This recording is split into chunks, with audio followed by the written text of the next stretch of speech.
You found it. Your home for the best content on your favorite team, the Fighting Tigers of LSU.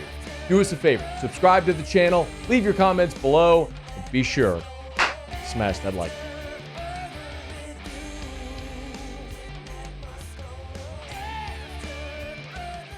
ESPN.com has a list of the top assistant coaches and coordinators that could become head coaches. And they list 22 of them. Like, for example, the high-level ones that are pretty obvious are like Glenn Schumann from Georgia, who's their defensive coordinator. Andy Kotelnicki from Penn State, their offensive coordinator. Marcus Arroyo from Arizona State. Garrett Riley at Clemson. Some of the ones that are pretty obvious, the high-level ones. They mentioned a few splashy first-year guys and other names to watch. And on the other names to watch is where you kind of get an LSU twofer. They mentioned both LSU offensive coordinator Joe Sloan and defensive coordinator Blake Baker, highlighting the fact that Sloan, who's 38 years old, coached Heisman Trophy-winning quarterback Jaden Daniels and now 4,000-yard passer Garrett Nussmeier. Although it is worth mentioning, Sloan was not. Sometimes, like, we're guilty of revisionist history. Sloan was not the OC in Daniels' Heisman year. That was Mike Denbrock. But Sloan was the quarterback's coach. And I do give Sloan credit for that development, for Jaden's development.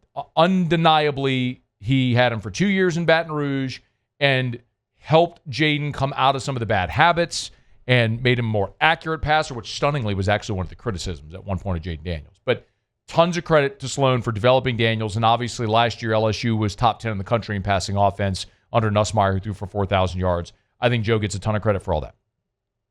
Baker is a little bit older. He's 42 years old, a little bit older than Sloan, who's 38. But the real question for Blake is, he goes to Missouri, very quickly turns around Missouri's defense, comes to LSU. They were better last year, but not great. But if you have the big kaboom this year under Blake Baker, it could be his time. So all that to say, it's a fact. This isn't my opinion, and I mean you understand, like you watch sports and probably college football just by the nature of the fact that you're listening to or watching the show. You get this. Like, successful programs have assistants poached. That's just part of the thing. When you're good, other programs try to get a piece of what made you good and successful. So successful programs have their assistants poached. And you want that. You want your assistants taken away because that is a symptom or a symbol of a successful program. Because if nobody wanted your assistant coaches, they ain't good and you ain't good. You never see the offensive coordinator from a 3-9 team get plucked away. Look at Nick Saban, McElwain, Kirby, Lane, Sark, Pruitt, Napier, Jimbo, Muschamp. You go down the list. I mean, it happened to him every year. He had assistants plucked away because people wanted a little piece of whatever made that thing awesome. Well, and one thing Nick was great at was finding the next guy. And I believe that Brian Kelly has shown throughout his career the ability to do the same. So I don't fear the possible turnover on his staff if it happens. Remember, at Notre Dame, Brian Kelly hired Bob Diaco as his defensive coordinator, who did such a good job, he became the head coach at UConn. He hired Clark Lee, who did such a good job, he became the head coach at Vanderbilt. He hired Mike Elko, who did such a good job, he became the head coach at Duke, and now he's the head coach at Texas A&M. He hired Marcus Freeman, who's now the head coach at Notre Dame. Like, Kelly hit, there's one miss. It was Brian Van Gorder. And Brian Van Gorder was an NFL defensive coordinator in Atlanta. It's the one thing that didn't really work. And to his credit, Kelly's credit, he very quickly moved him out and found a replacement. I would go so far as to say, as much as we talk about Ed Ogeron and after they won it in 2019, maybe him getting a little lackadaisical in his public or personal life, like, I don't think there's plenty of coaches who live wild and free in their personal lives. I think what cost Ed Ogeron was his inability to hire good assistant coaches. He inherited a ton of good assistants from Les Miles. Ed Ogeron inherited Dave Aranda. He inherited Steve Ensminger. He inherited Corey Raymond. Les was, For what you said, Les was great at hiring good assistant coaches. He just couldn't let go of the wheel offensively. When Ed started losing those assistants and had to hire new ones, when Dave Aranda left, he hired Bo Pelini and then Durante Jones. Miss. He hired Jake Peetz as his offensive coordinator. Giant miss. Like when Ensminger retired. Like that's what undid Ed Ogeron, was his inability to identify and hire good coaches. Specifically with Blake Baker and Joe Sloan, by the way, I think both are going to get head coaching jobs sooner than later, and I think both are going to be really good head coaches because they have the makeup. Both of them have the makeup to be really good head coaches. And the Blake Baker Tulane chatter this past offseason was very real. There was mutual interest from Blake Baker and from Tulane in making that happen to get Blake down to New Orleans. And I wouldn't have blamed him if he would have taken that job. But a lot of times, circumstances prevent jobs from happening or things from getting done. It's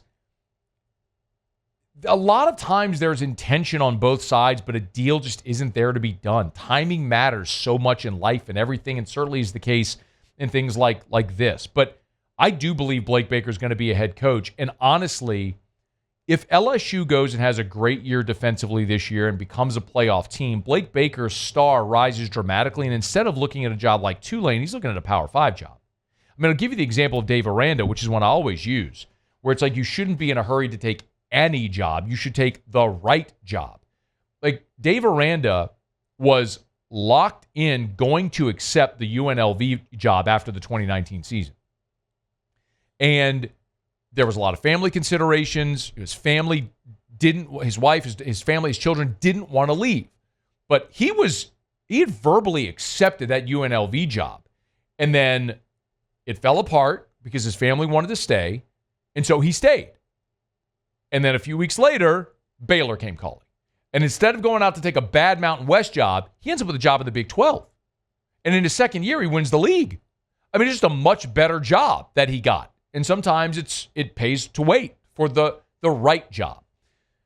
And so I'm not saying Tulane's a bad job, but I think there's a better job available for Blake Baker that will probably manifest this year if the defense goes and performs well. And I would say the same thing for Sloan, that the time might be after the season. I'm not pushing either of these guys out the door. I hope they stay at LSU forever. I just don't think it's realistic. But Sloan's 38. He just finished his first season as offensive coordinator where they were very successful. And now you look at what you have coming back. In a fifth-year senior, Garrett Nussmeier, a second-year starter who spent the last 4 years all with Joe Sloan.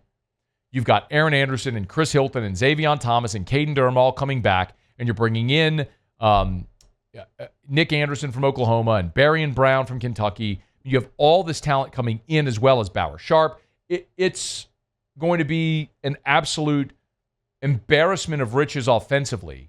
And so if you match or exceed what you did a year ago, now you have a growing sample size, and there's going to be a school that's going to come knocking and is going to hire Joe Sloan away. Let me remind you also that not only is he a proven quarterbacks coach, he's a proven play caller, but he's also a fantastic recruiter. Remember, he is the guy that had Bryce Underwood on the hook. Like, Joe Sloan is the one that built and developed and cultivated that relationship for 3 years, but is the one that had Bryce Underwood committed for a year. Like, he's the guy that basically took up residency in Michigan recruiting Bryce Underwood.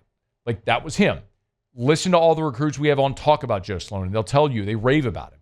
So he checks so many boxes as a guy that understands quarterbacks and coach quarterbacks, a great recruiter, has been now at a high level. Like, this makes a lot of sense that both these guys are on this list of, assistants primed to be head coaches. And if LSU has the team success this year that many of us think they will, I think there's a real possibility both of these guys are gone. And that's why 25, if it goes the way we think it will or could or should, LSU could not only be replacing much of its roster.